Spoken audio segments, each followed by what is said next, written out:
Okay. Welcome back to Boruto Anime Review, episode number 233. This one, I'm discussing the newest episode of the anime, the new Team 7. Yeah.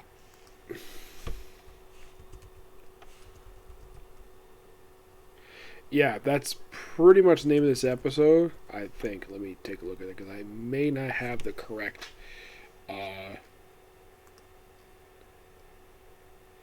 the new Team 7 jumps into action. That is the name of this one. So, we start off with basically a bit unusual type of thing. We start not with Boruto, but with the villain named Isuri. Well, he's basically here on a boat that he has, and him and a bunch of our boats, and there's this big, humongous thing in the background. And when they show, like, after their governor that's there, pretty much just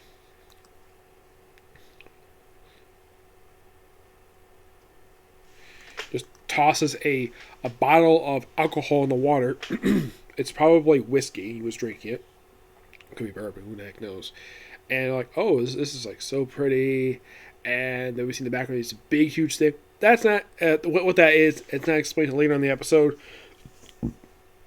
Excuse me. That's actually a new power generator made by the Hidden Mist Village.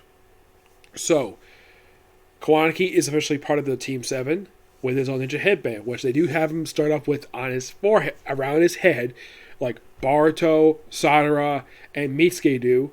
But he doesn't like it on his head, so he pulls down and has it around his neck, like a necklace. Now, to date, there is currently about one person who has done it aside from him, and that's Hinata. You might be thinking, did Sakura do that? No, hers was basically on the top of her head. And what about Ino? Ino was around her waist. That's basically the way it was originally, and I think that after time skip, she stopped wearing the damn thing. Do not know why, she just did. And currently, none of the Hidden Elite 12 wear their ninja headbands anymore. Now, the explanation for this, actually I think maybe one does. I think Choji still occasionally wears his.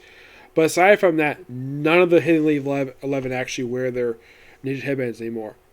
Not even Sai, which is quite interesting. So, basically, they're given the task. Team 7 is the new Team 7 is basically the task of escorting Kanaski to the Hidden Mist Village for a ceremony. And there's also potential to be terrorist attacks going on. Like, okay. And the reason why, because of the stuff related to the power generator. So, and apparently Kawanaki has never seen the ocean before because he goes to the mountains. Okay, fine. I'm just checking something here because Twitch streamer basically was watching. Person hasn't come back yet, so just keep an eye on it. So, we see Kawanaki admiring the ocean, and then when he gets in the boat, he gets seasick. And what happens to this boat? Well, nothing really much happens on the cruise ship boat that they're on when they go to the Hidden Mist Village. And they get there, and Kawanaki is sick, and, well, he is on the dock for quite a while. He doesn't return again until toward the end of the episode. So, with that, so they look at the boat looking for Kawanaki, not Kawanaki, Kagura. So, and of course, they have to keep him out of the doctor because he's stopping at every place and basically making the ceremony. But okay, but when he get there, he's allowed in, no problem, because he's an invited guest. But his escort is not allowed inside. Don't know why. They don't get really an explanation why that they're not invited, especially since Boruto happens to be the son of one of the Kages, one of the 5 Kages. I would think that he'd be allowed in because his father's one of the 5 Kages, and the Mazakage is no friend of Naruto's. But no, so they basically patrol the outside of the place, and then Boruto is looking for Kagura. And, of course, he comes across a series of protesters who basically protest the way this particular thing was built. And this thing is gigantic. It's basically... The way its size looks, it kind of looks like an oil refinery, basically in the shape of a Japanese-style circular building in the middle of the water. And we also see blimps there. Yes, blimps. Now, They actually do use him in the episode, but they become a plot point later on. We also see pretty much the debut of the new feudal lord. That's for pronouncing this up. Basically, daimyo for the Land of Thunder. The the Land of Lightning. Yes, this is the second one they've had in this series because the original one, who was also black, by the way, yes. The thing with the Hidden Cloud Village, which is basically where the area he's from, the entire population is mostly people who are black. Yes, that's the thing with the Hidden Cloud Village. And if you're curious, though, there's many people who are not black in that village. Like one or two they've actually shown, but a lot of them tend to be black. Do not know the reason for this at all. I know that Killer B is he's a self-described rapper, and his position is he's the bodyguard to the Razakage. But in the case of the feudal lord, this is the second one introduced because the other one was actually around the same age as this guy was, but that guy was thinner than this guy was. He kind of looks like he reminds me of it kind of reminds me of the guy who Jack Sparrow was based on, the rapper. Appearance-wise, he kind of reminds me of him, but this guy looks like around the same age. He kind of looks like the previous Razakage, but a lot thinner. Yes, still muscular, but much thinner.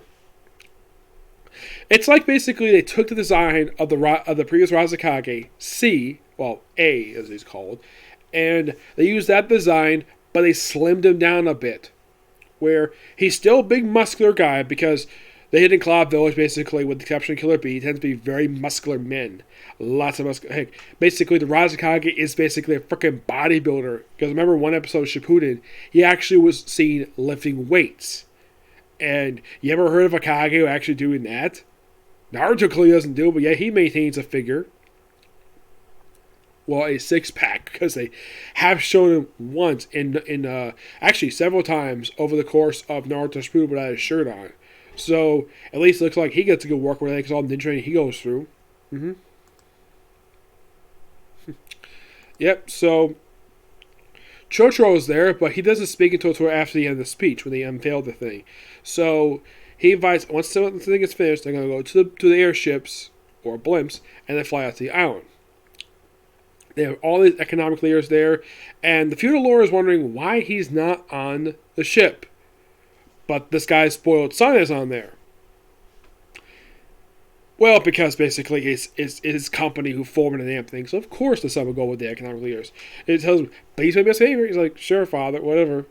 And, like, before we get to what happens next, which is basically the big plot point in the episode, basically Boruto finds out that Kagura is not now he was promoted to a special advisor for the Mazakage, but he took over a state-of-the-art prison. So he was invited out there. And it's also shown that 3 of the previous current generation new 7 swordsmen are kept in the village, are kept inside this prison.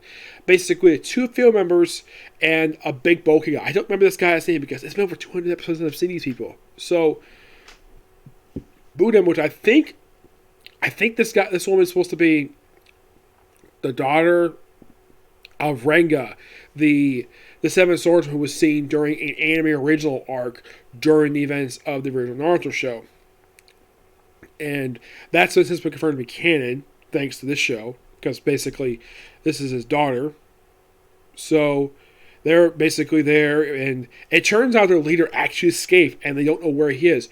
But there were 2 people who were with him who did escape, but they were since been recaptured, and they were sent to 2 of the 7 prisons. I'm like, okay, so that's 3, 4, 5. Are they missing one? I think they're missing one because Kagura was considered the 7th member of this new 7 swordsmen.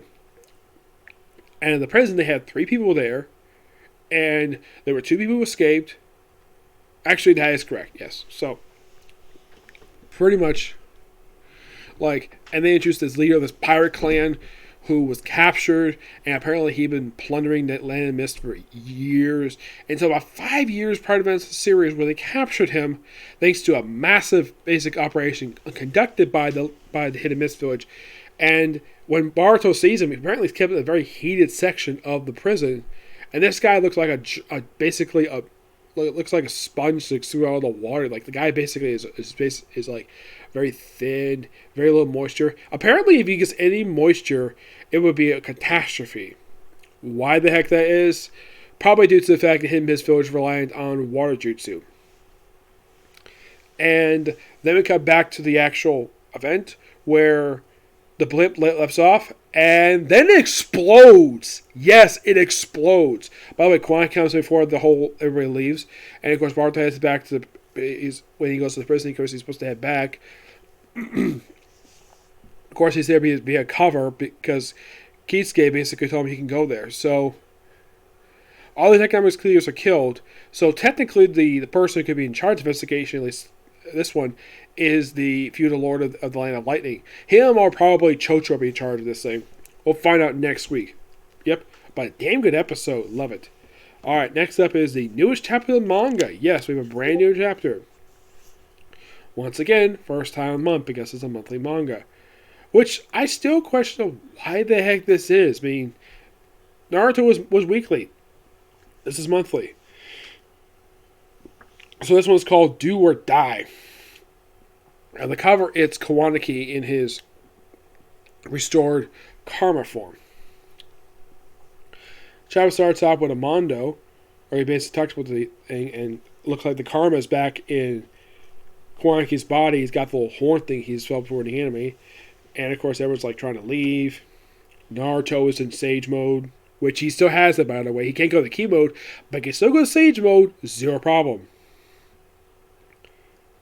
And of course, Momonosuke is basically trying to get out, but Boruto basically is up there trying to keep him quiet. And then we have the cubes, first time they've been seen since the first time in quite a while since Kisuke since Ishin basically showed up. Naruto's wondering what the heck is going on. And of course, well, Sasuke is still being held hostage by Code. Like, how far you go? What needs to be done for you? And then the Momonosuke presents Naruto. Momoshiki presents Boruto. That was Rasengan, but it's basically stopped by Kawanaki, who does absorption. It's big brawl, fight.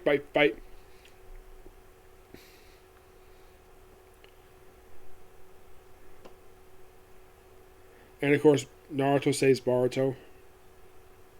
That needs to be done. He basically lives with his promise. And of course, then Boruto basically is able to step back in. Boruto, you back with us? Oh, welcome, ready? Damn, Brad, stay asleep. You stay asleep. Quit interfering. Amado's medicine seems to work. I'm able to control Momoshiki's power to an extent, but it's only temporary. But it's far from the solution. This will happen. Talk about the side effects. Kosuke is his own father. Sparrow, do you remember what I said to you once? With karma? You realize we're going to have to go with the last story plan, unfortunately. Though, don't think it's back to his mom and his sister, planning on doing, don't do anything rash. Boruto shoves him away. Doesn't do it, bro. And then Kawanaki stabs Boruto. And the chapter ends with him with a hole in his chest. Yeah, very interesting chapter. Definitely can't wait for the next chapter, which comes out about a month from now. Yep. I'm going to give this chapter a 10 out of 10. Excellent chapter. Okay, so that's it for this review. Stay tuned for my next video. It's probably going to be more Super Sentai, okay? Next video. Bye.